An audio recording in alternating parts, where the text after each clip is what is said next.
I'm joined by Jonathan White, who's a candidate of the Conservative Party.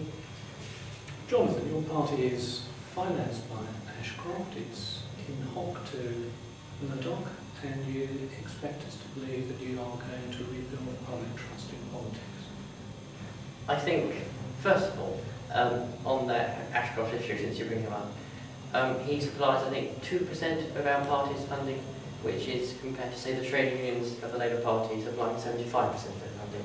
He's not an entirely significant character in the party, and we think that after 13 years of a government that's completely discredited our political system, that's destroyed our society, ruined our economy, we think we do need change, and we've got exactly the policies which I'd like to talk about to change those things. I'm sure you'd like to talk about something else, but let's talk about Lord Ashcroft for a little bit longer. Isn't it an insult to hard-working British taxpayers for your party to engineer a peerage and to give influence to someone who's not prepared to pay tax in his own country? Well, our policy on non-domiciles is very clear. We think that there should be a larger tax imposed on them, flat rate tax, £35,000 for all non-domiciled members of British citizens if they don't want to pay tax in this country. If that's the right thing to do, why didn't you do it earlier? You could have got rid of Ashcroft, you could have thrown him out, you could have sent him packing. Why didn't you do that? Was it the money? As far as I'm aware, the party when William Hague made him appear, it was completely conditional, and as far as I know, all those conditions are met. And our policy on non-domiciles is much tougher than either Labour or Liberal Democrats. Do you regard Lord Ashcroft as an embarrassment to the party? Not at all. I think actually he's proved over the years that he's very useful to the party, but in no more way is he useful than any other many thousands of voters we have. How would you rebuild trust in politics? Because there seems to be universal agreement that the connection between the voter and politician has been very badly damaged. I think especially following the MP's expenses scandal, people's trust in politics and their politicians has been decimated. So what we want to do is make politics more accountable, we want to make it more local, and we want to make it more transparent. So that means that at local level, we start to decentralise powers at Westminster and bring them back to councils. So they'll have power over their planning permission more so than they do now.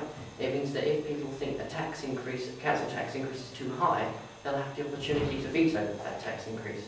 It means allowing people to kick out their MP halfway through Parliament if that MP is accused of wrongdoing. And that last point is by nature of a cast iron guarantee, to coin a phrase, is it? I think we can guarantee that, yes. In the last day or two, the Independent One-Party Institute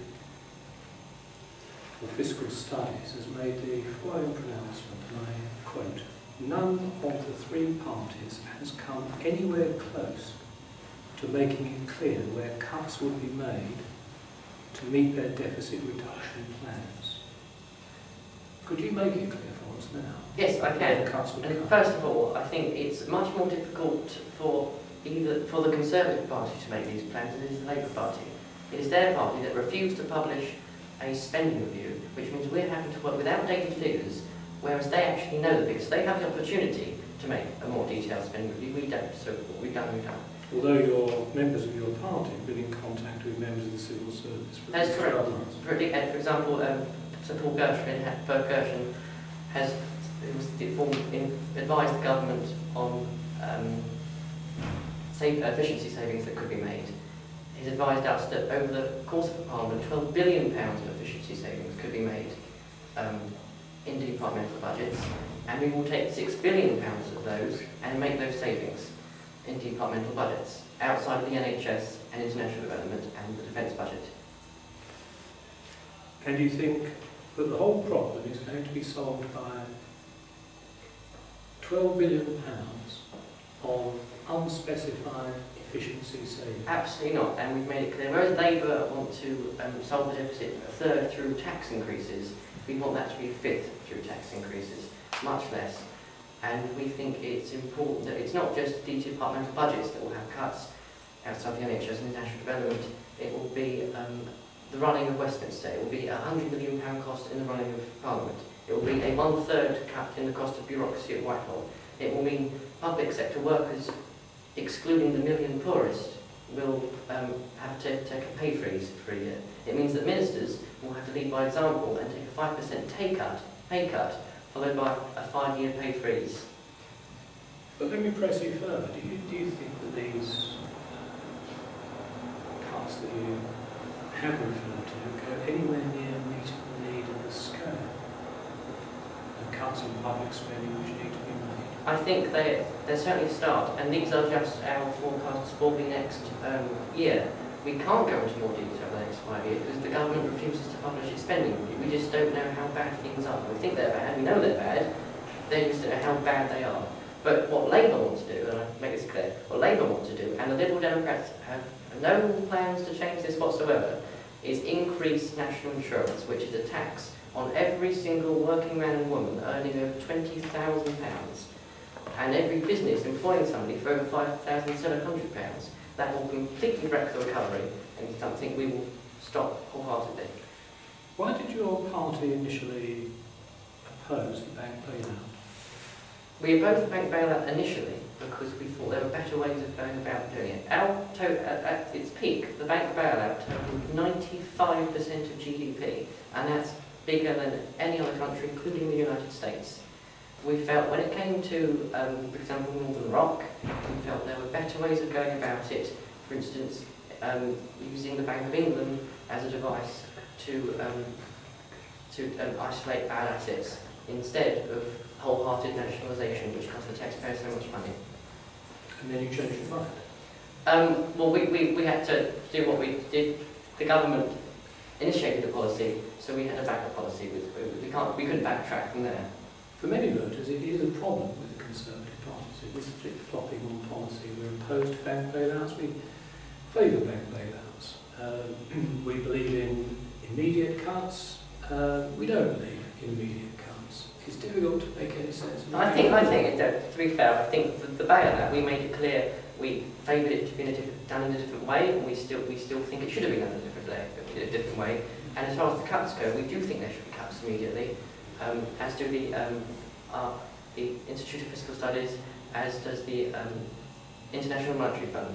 We're backed up by. This is why 81 business leaders have come out in support of us to say that our economic policy is the right one to deal with Britain's problems. Let's move on to education. You, in your manifesto, say that one of your objectives is to attract high-quality people into the teaching profession. And then there's a specific proposal state that you intend to employ ex-servicemen.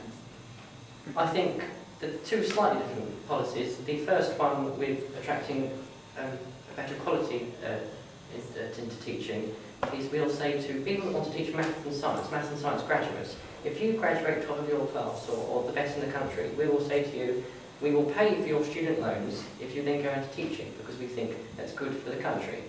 The other policy there, our troops to teachers policy, Indeed, yes. That's along with another policy of getting former servicemen who come back to Britain who then want to perhaps go into the teaching profession. We think that would be good and healthy, and that policy will also be similar for people who want to change professions, say from banking into going into teaching. So it's not your view, for example, that former soldiers are intrinsically better suited to the teaching profession than anyone else? Not at all, but we think it's a good way of re-employing people who have come back from serving the country, and they can serve the country in a different way. Because unemployment amongst ex-servicemen tends to be much higher than average, and the average in Britain at the minute is higher, 2.5 million people unemployed.